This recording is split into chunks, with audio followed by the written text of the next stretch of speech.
بسم اللہ الرحمن الرحیم۔ حضرت انس بن مالک رضی اللہ تعالیٰ عنہ بیان کرتے ہیں کہ ایک آدمی رسول اللہ صلی اللہ علیہ وسلم کے پاس آیا اور کہنے لگا،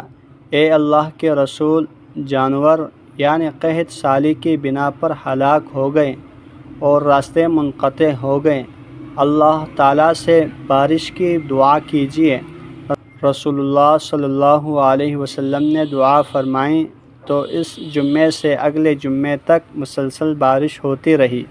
تو وہی آدمی رسول اللہ صلی اللہ علیہ وسلم کے پاس آیا اور کہنے لگا، اے اللہ کے رسول، زیادہ بارش کی وجہ سے گھر گر گئے اور راستے منقطع ہو گئے اور جانور مرنے لگے۔ تو آپ صلی اللہ علیہ وسلم نے دعا فرمائی،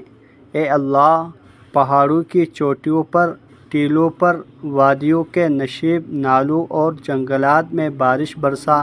تو بادل مدینہ منورہ سے اس طرح چھٹ گئے جس طرح درمیان سے کپڑا پھٹ جاتا ہے۔ ایک اور روایت میں آتا ہے، حضرت اسحاق بن عبداللہ بن کنانہ رحمۃ اللہ علیہ سے روایت ہے کہ مجھے فلاں شخص نے حضرت ابن عباس رضی اللہ تعالیٰ عنہما کے پاس بھیجا کہ میں ان سے رسول اللہ صلی اللہ علیہ وسلم کی نماز استسقاء کے بارے میں پوچھوں، تو انہوں نے فرمایا، رسول اللہ صلی اللہ علیہ وسلم گر گراتے ہوئے عاجزی کے ساتھ سادہ کپڑوں میں، آرائش اور زینت کے بغیر نکلے۔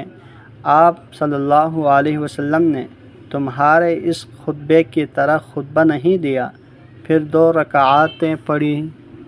اللہ جل شانہ سے دعا ہے جتنے احادیث ہم نے پڑھی سنی ان پر اچھی طرح عمل کرتے ہوئے اوروں تک پہنچانے کی توفیق عطا فرمائیں۔